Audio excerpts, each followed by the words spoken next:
राजधानी दिल्ली की पुलिस एक बार फिर सवालों के घेरे में है। मामला बेहद चौंकाने वाला है, जहां दिल्ली पुलिस के एक इंस्पेक्टर ने दो गंभीर एफआईआर मामलों को सेट करने के लिए 1 करोड़ रुपए की रिश्वत की मांग की।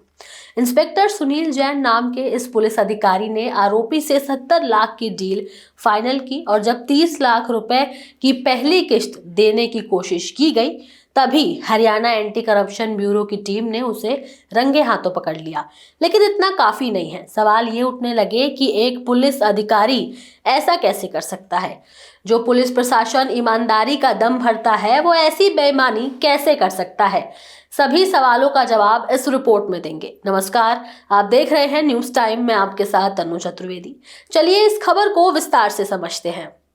इस कहानी की शुरुआत महज एक रिश्वत से नहीं होती। इसकी जड़ें एक पुरानी दुश्मनी और पुलिस सिस्टम की बेईमानी तक जाती है।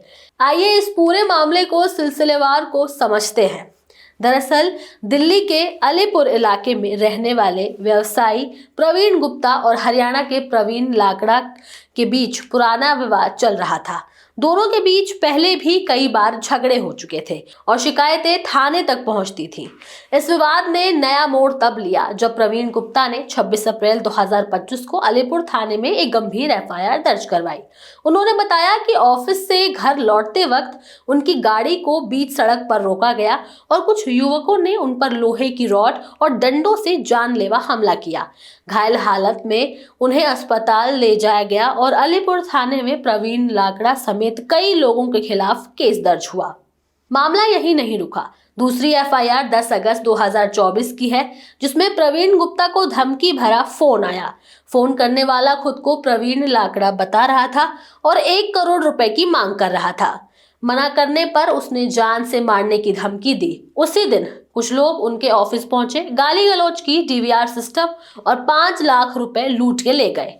अब हुआ कुछ यूं कि दोनों एफआईआर की जांच इंस्पेक्टर सुनील जैन के हाथों में आ गई। यहीं से शुरू हुआ रिश्वत का खेल। आरोप है कि सुनील जैन ने आरोपी प्रवीण लाकड़ा से संपर्क किया और इन मामलों को रफा दफा करने के लिए 1 करोड़ रुपए की मांग की। थोड़ी बातचीत के बाद मामला 70 लाख रुपए में तय हुआ। डील के मुताबिक पहली रिश्वत के तौर पर 30 लाख रुपए शुक्रवार को देने थे, लेकिन इस पैसे की डिलीवरी भी बेहद चालाकी से प्लान की गई थी। सुनील जैन ने पैसे सीधे नहीं लिए, बल्कि अपने भाई के स्कूल में काम करने वाले क्लर्क संदीप को पैसे दिलवाने की व्यवस्था की। लेकिन उनकी ये शातिराना हरकत कहाँ काम आने वाली थी? हरियाणा की रोहतक और सोनीपत एंटी करप्शन ब्यूरो की टीमों को इस पूरे डील की भनक लग गई थी। उन्होंने एक जाल बिछाया। जैसे ही संदीप ने 30 लाख रुपए लिए, एसीबी ने उसे रंगे हाथों पकड़ लिया। तुरंत कार्रवाई करते हुए दूसरी टीम ने इंस्पेक्टर सुनील जैन को दिल्ली से गिरफ्तार कर लिया। अब दोनों के खिलाफ भ्रष्टाचार निवारण अधिनियम के तहत केस दर्ज कर लिया गया है और जांच शुरू हो चुकी है। इस पूरे घटनाक्रम ने दिल्ली पुलिस की छवि पर एक बार फिर गहरा सवाल खड़ा कर दिया है। एक तरफ आम जनता न्याय के लिए पुलिस का दरवाजा खटखटाती है, वहीं दूसरी तरफ पुलिस का एक सीनियर अधिकारी करोड़ों की रिश्वत मांगता है, तो भरोसा किस पर किया जाए? अगर एसीबी की टीम समय रहते कार्रवाई ना करती तो शायद ये डील पूरी हो जाती और कानून की रक्षा करने वाला ही कानून बेच देता। सवाल ये भी है कि क्या पुलिस विभाग के भीतर भी भ्रष्टाचार की जड़ें इतनी गहरी हो चुकी हैं कि केस के फैसले अब पैसे से तय होते हैं? ये पहली बार नहीं जब दिल्ली पुलिस की ईमानदारी पर सवाल खड़े हुए हों। पहले भी कई ऐसे मामले सामने आए हैं जहां पुलिस ने पैसे लेकर मामलों में पक्षपात किया है या जांच को प्रभावित किया है। ऐसे में जरूरी है कि न सिर्फ इंस्पेक्टर सुनील जैन बल्कि इस तरह की सेटिंग में शामिल पूरे नेटवर्क की जांच की जाए। ये मामला दो व्यक्तियों की निजी रंजिश से शुरू हुआ है, लेकिन अब ये पूरे पुलिस सिस्टम की साख से जुड़ गया है। अब केवल ये देखना नहीं है कि कौन सही और कौन गलत है, बल्कि ये देखना जरूरी है कि पुलिस की जवाबदेही कितनी है।